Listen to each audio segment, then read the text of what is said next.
All right. Hey, everyone. Welcome to the very first episode of Unbridled and Entitled. I'm Russ Flicker, and this is Laurie Rothman. Hey, Russ. It's great to be with you. Great to be with everybody. So we're going with this title, Russ, Unbridled and Entitled. I guess. All right. So I guess that means if you are a little edgy, hip, basically young, this probably isn't the pod for you. Correct? Yeah, I think that's right. I think if you see the progressive commercials and you don't understand why they're funny, I mean, if you understand the difference between a family trip and a vacation, you're in the right spot. Right. So here we are, middle-aged. We're friends and neighbors. We've traveled. We hang out with our spouses and all of our extended group of family and friends. And we thought, you know what? There's a lot to talk about when you get to be 50. We've got kids who are teenagers, kids who are approaching the college application process, kids who are already in college. And it's kind of a stressful time too. So we wanted to tackle some of those issues.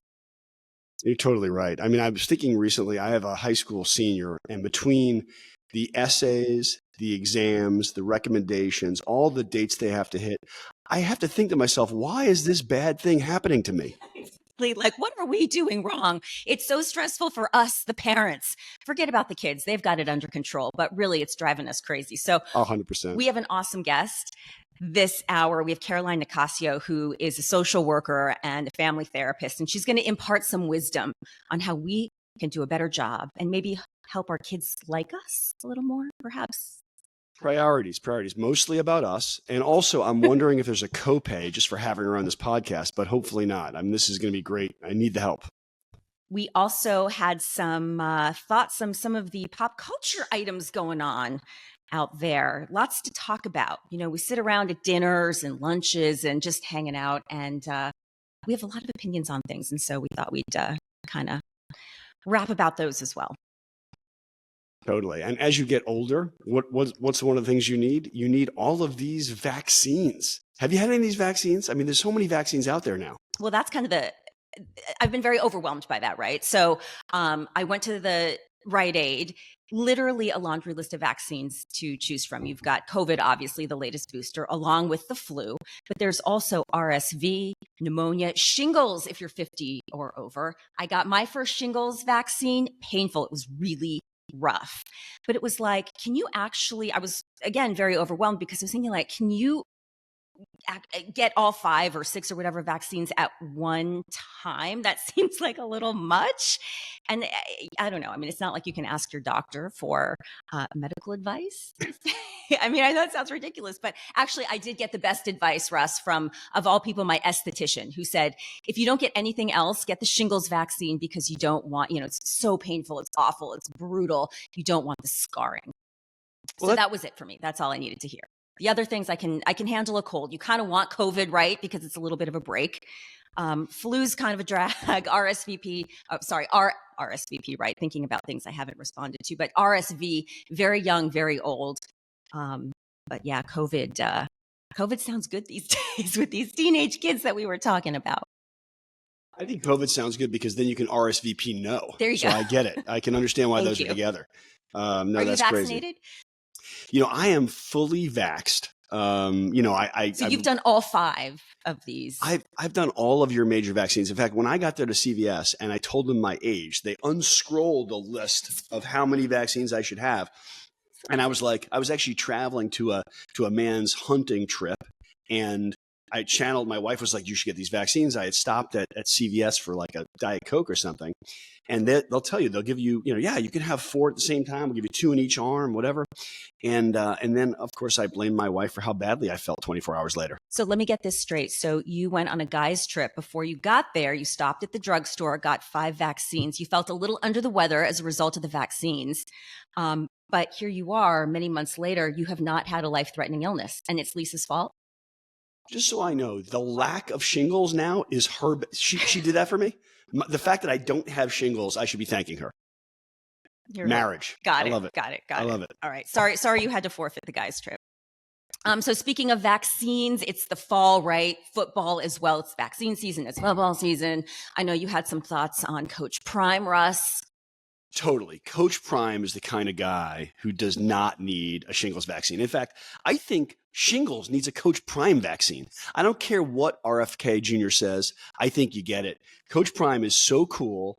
And I know you see how I added it. And that was just for fun. But Coach Prime, with his sunglasses, with his style, with his attitude, and I love how he says, "Listen, I'm not doing this for you. I'm doing it for me."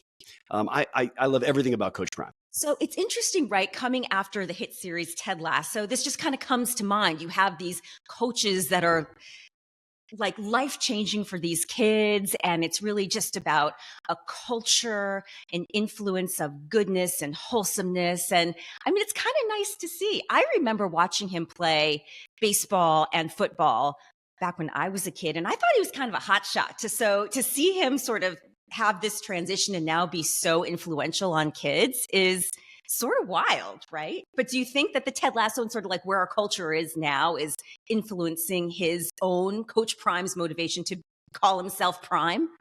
I love what you just said, and I think it's because in our generation, we saw him as the hot shot young buck Right. crushing it, and now to see him with his own son teaching them is great for us, and we love that, channeling that. And I think you're right.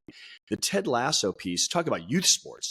At least some of those kids may go pro, but when we think about youth sports and the Ted Lasso effect and how you're doing this for the overall growth of your team and your kids and what they're looking to get out of this program, I agree with you. I think Coach Prime, he's got a little bit more finesse and pizzazz than Ted Lasso, but I love them both.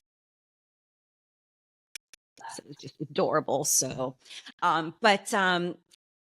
let's go from, you talk about football, Russ, and you have to talk about the love story, right, in football, Travis Kelce and Taylor Swift. I'm totally in. I think these guys, well, the Kelce brothers, right, who we all kind of got to know last year because their teams played each other in the Super Bowl. And then on their podcast, he mentioned his attempt to meet Taylor Swift. And everybody was a little bit skeptical, but it's the real deal. I mean, he just bought this ridiculous house in Kansas City for her. They just said that he's going to go off and travel with her on the next leg of her international tour. It's adorable. I am so excited for them. And I have to say, don't you think I mean, we've both been married for like over 20 years. I mean, it takes you back like to those early days, right? Oh of my marriage gosh. before the kids came. They're going to have kids themselves, hopefully, and they will turn into horrible teenagers, which is where we're at.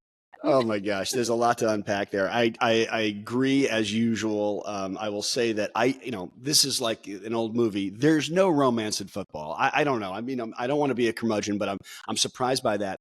I will say that Kelly Clarkson recently came out and she said, listen, she's a Swiftie, but she also wants to keep church and state separate. Like football should be football.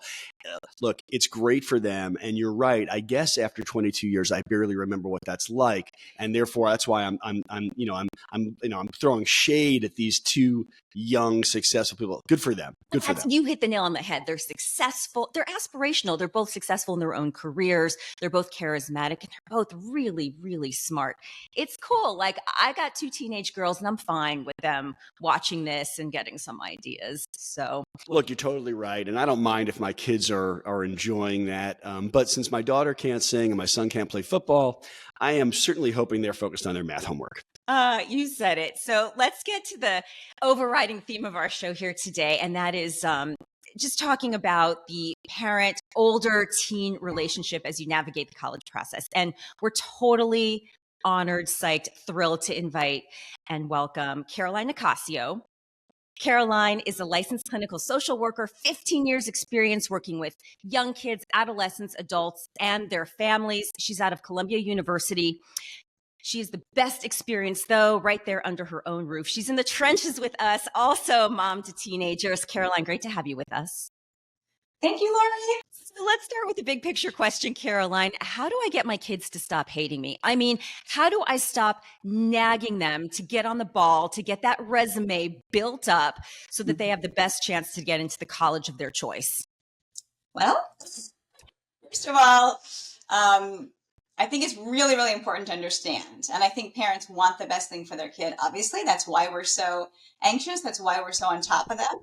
But I think it's really important that parents understand that one of the best things you can do for children at this age as they're preparing to be launched is to start letting go of the reins. It feels counterintuitive, right? It feels like the last thing that you want to do, but this is a point where they're about to be on their own. And the interventions that you have kind of on a micromanaging daily basis are not going to be as important as the general message they're getting overall that I am about to become an adult. I can make decisions on my own. And if I make decisions that don't end up being productive for me, right, I'll learn from that.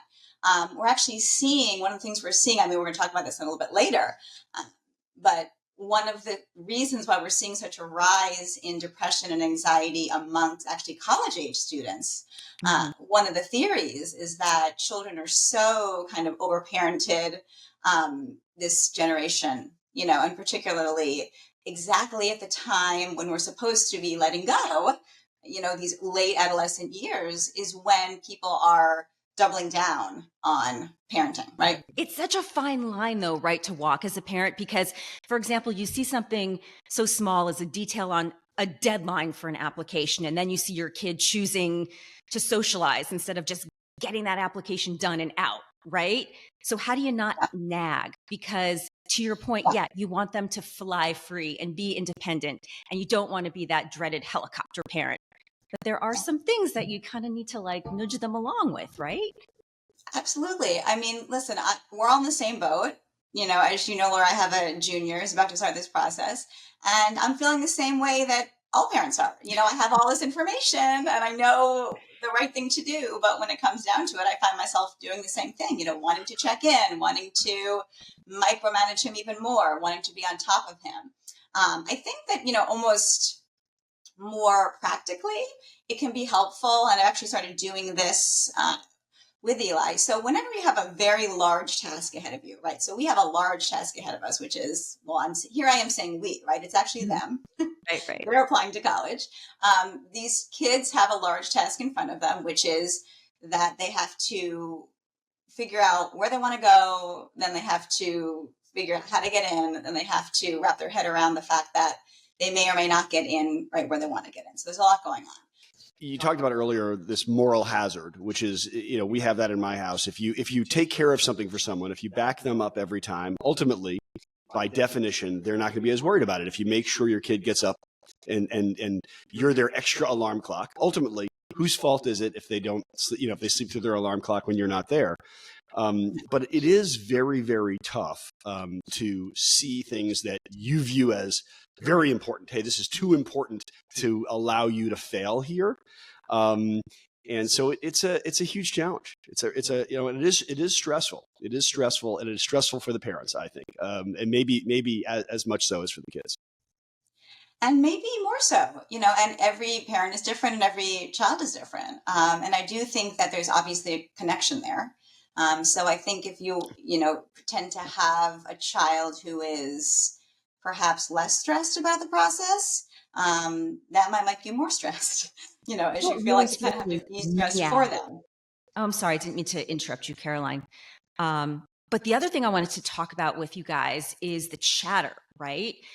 All our kids are in a demanding school, and there are a lot of kids who are excellent, overachieving, very serious students. And the chatter and the competition about where are you applying? Where did you get in? Are you going to do the early decision?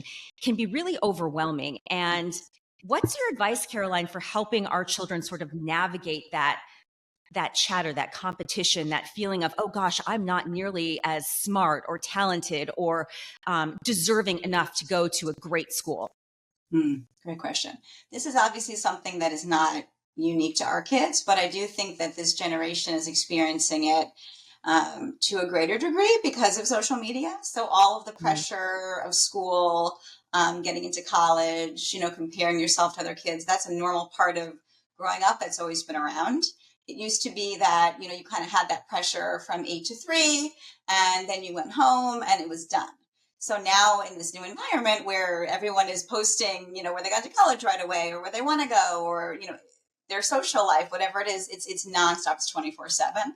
So I think it's really important in terms of limiting that pressure that parents do kind of limit exposure to just social media 24/7, even just a phone. I think it's even just taking a break from we're connected. So we're so connected all the time. So we feel this pressure 24/7. Even just saying, when you come home from school, right, we're just going to unplug for a few hours. Yeah, good luck in my house, I'll be honest. It's just, Sorry? seriously, like they get their school assignments digitally. Everything is on a device these days. And I can't tell you how many times I've just been like, girls, just ignore it. It's fine. You're great. You're great. You're great. Don't worry. Don't worry. I mean, it literally is at the point, Caroline, where it's in one ear, out the other. They're like, yeah, mom, we know you think that we're great, but really no one else does. So what you say doesn't carry any water or weight. So there are times I say to them, in the office, people care what my opinion is. People respect me. I mean, I swear there are people who really want to know what I think. Obviously, no one here, but. Right. Well, don't take it personally. It is developmentally appropriate for them not to care what you think. It's developmentally appropriate for them not to like you, as you said, Lori. So all of that is very, very normal and great parenting, right? Great. You've got a typical teenager who doesn't like you. Great job. I thought it was really about Lori. Okay. Huh. No, I keep telling myself that it's great they don't like me. It means that I must be doing something right. And all the parents that I hear are just the best parents. They're their kid, the friend mom. Nobody that's bad, right? So you can, kind of agree with that, right? It's really important to remind kids who are comparing themselves to other kids and who are maybe feeling less than in some way, that feeling of comparing yourself to someone else, that feeling of not being enough, that feeling of not being good enough or lacking in some way is a universal human feeling. And I can guarantee you that every single one of the children and the parents that we are in community with, regardless of how they look on paper, regardless of what college they're applying to, regardless of what awards they have won, is very familiar with that feeling. Now, the other thing that kind of gets my goat is this notion that the college acceptance is the end game, that you're working all through high school and doing all of these extracurricular activities and part-time jobs, and you're building up a resume just to get accepted to college. And then you're done, you're launched, your life is going to be wonderful. And my view is that college is really just the beginning. It's the next chapter in life that's going to take you into adulthood. And help me kind of put that into better terms or put that into, characterize that, Caroline, in a way that might ease high school kids' concerns or nervousness about which college they ultimately end up in. Okay. Well, first of all, it's very important to tell your children that, the anxiety that you're feeling, all of these feelings that you're feeling by getting into a certain college or the college that you want, or this being the end game, this is a very limited experience. This is something that tends to happen right around this time. People get super focused, super hyper-focused on college. And then they don't tend to spend the rest of their lives focusing on where they went to college, right? You don't necessarily hear people who are in college talking about it. You don't hear people in graduate school talking about it. You don't hear people in the workforce talking about that this getting into college ended up being the be-all and the end-all of their life. So to keep it in perspective, right? This is a very specific time in your life where this is your goal. Once you get to that goal, you're going to have a new goal, right? It's just like you said, Lori, it's one step in the process. It is so interesting. I was having dinner with a girlfriend last night, and she was saying that her daughter, who's graduated college, is back home. And I know that's very common. So that's like another stage, right? Yes. Is great. You've gone to your dream school, but now you're back home because you can't find a job because this is what the economy is for that industry right now. So it kind of never ends as a parent, it seems, which might be a good thing, actually. Well, it never ends if you don't let it end in a certain way. That's interesting. That's if you don't want it to end. Yeah. Totally. And I think that's what, touches on something which I'm sure is related to our how deep we are focused on our kids. And I was going to joke how now suddenly helicopters are terrible. We love helicopters. But anyway, I mean, they're Say really what? useful for getting up and moving over places and getting down. I mean, but anyway, it's that I'm so needy for my kids. I mean, I don't know. I'm sure I was needy for the opposite sex at different times in my life, but I have never felt as needy as I feel now. Mm. Can I please have a hug? Can I have a 5-minute conversation? And occasionally when you're interested in actually engaging, I'm like, nobody move. Don't say anything. I don't know what's happening, but they're talking to me. And that feeling of neediness when they're leaving, and that's again, is part of the problem. Yeah. To tell you, Russ, I give you a ton of credit because I don't know if you shared with the audience yet, but you have one child away college, one child senior. So you're like on the verge of becoming an empty nester. Sorry, go on. So, Caroline, the dynamic of the family really shifts, right, at this stage. Can you It give us some more does. advice for navigating this? Yeah. I mean, I think, first of all, it's very important that people realize that this is a life transition. Absolutely. Right. This is a life transition for kids as well as a life transition for parents. So kind of minimizing it and just saying, oh no, it's fine. It's just, they're right here, right? They're not here, but they're here, and kind of rationalizing it to yourself is not super helpful. You're allowed to have your feelings. And not everyone will feel the same way about this either. Anything you feel is normal. I do, there are people who really feel a big relief and a weight lifted when their kids have gone to college, and they actually feel happy about it. And that's okay too.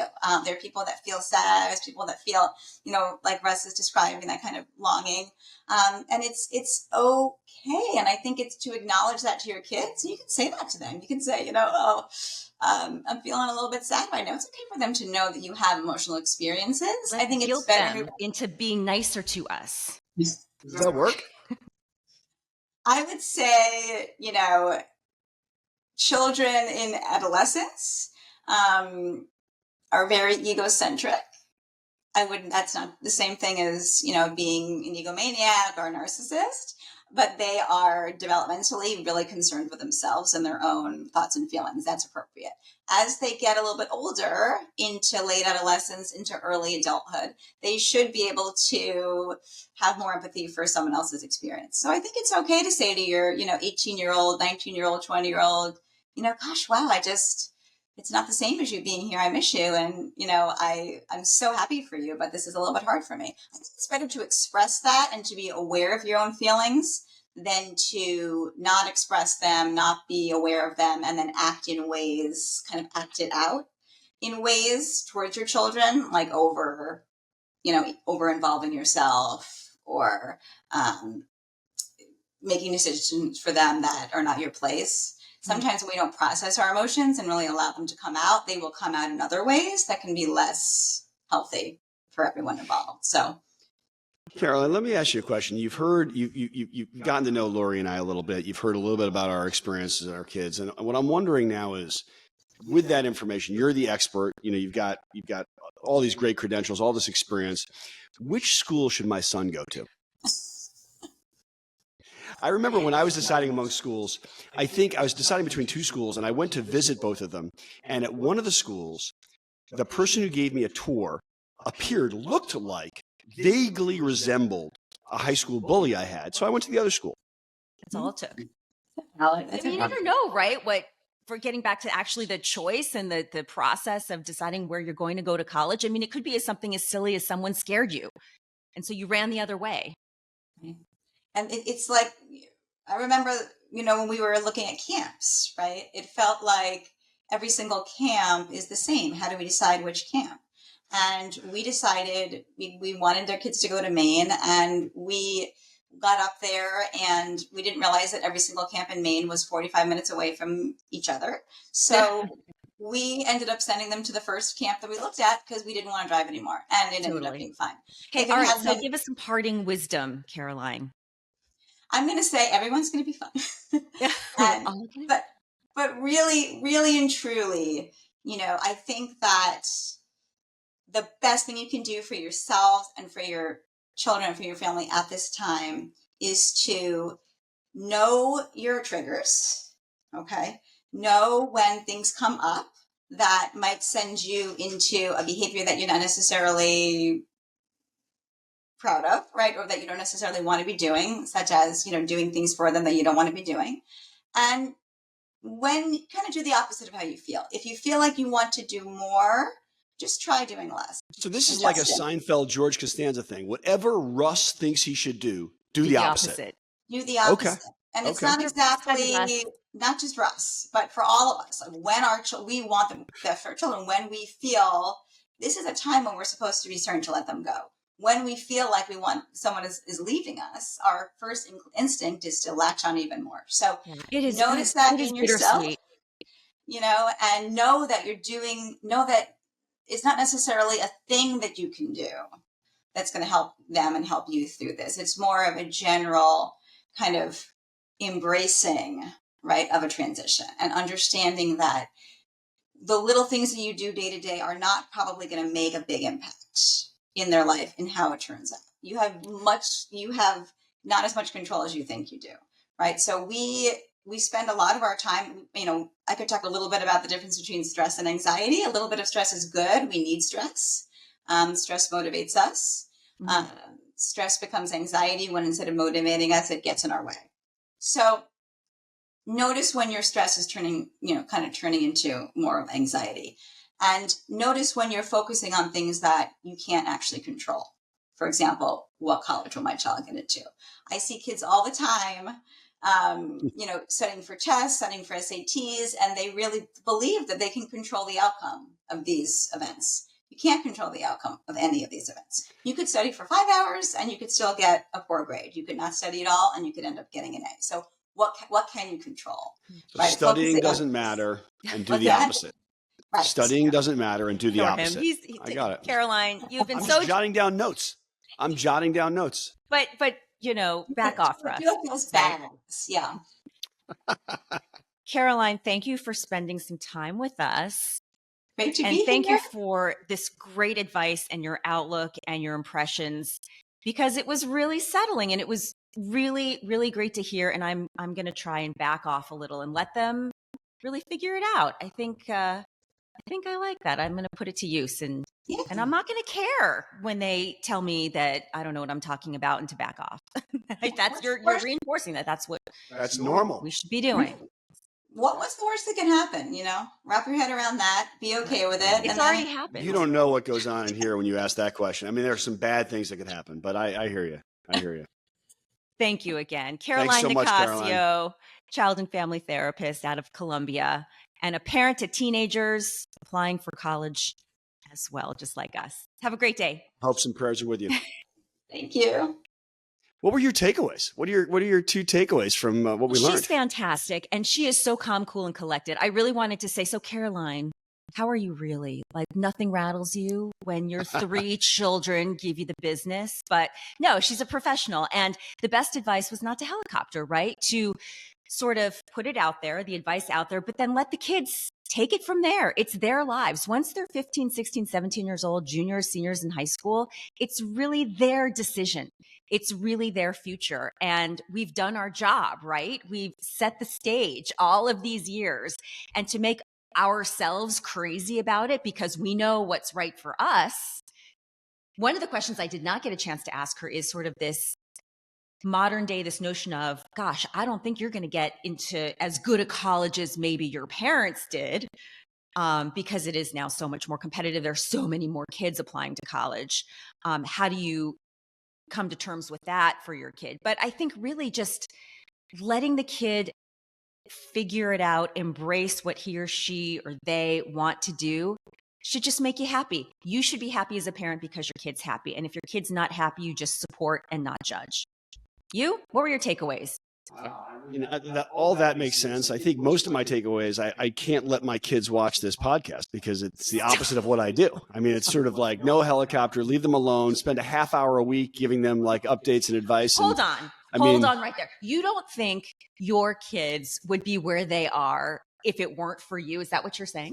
No, I'm simply saying that they might be happier if I was less up in their grill. Although, look, Your kids are great. I all know them, and I can seriousness, come in and say that they are thriving. Kids are doing great. I'm simply saying that I need to let go, which I know. I mean, I've got one in college who I'm letting go, and little by little, as painful as it is for me, and my senior, same thing. But it is painful. I am needy, and I should do more of the opposite of what I think I should do. I think I'm a step behind you. I have a freshman and a junior, and I think as moms too, and maybe this is a topic for another day, but I do think as moms, we definitely get more of the dumping on than the dads do. I have 2 daughters also. So, and you have a son and a daughter. So maybe that's a little bit different in that dynamic. But I'm really, and she mentioned this too about, there are parents who really want the kids to launch, but then, we circle back to say, well, gosh, it's not over once they get to school. So I'm in the stage where I just want them to land where they are going to be happiest. Totally. And I really am forcing myself to have confidence in them, especially my junior, to be able to do the research right now and pull the applications and do what she needs to do to maximize her chances. But I just can't let go. I mean, maybe I'm similar to you in that respect. I totally agree. And look, I think what you touched on is important. When I don't like to be serious too often, but when I'm serious, I think to myself, I don't even know what the best outcome is for each of my kids and where they'll be the happiest, right? It's easy to follow the path. Oh, everyone's walking in this direction, so walk in that direction. I don't know that. I think not only is the world changing, but they're different people than who, my wife and I are, and what our hopes and dreams were, or what makes us happy. So, given that challenge, I agree. It's support them. I hope we transition and they can be my, we'll be close friends as it evolves from that really kind of, parent-child context to their launching a little bit and our young adults. I can only hope.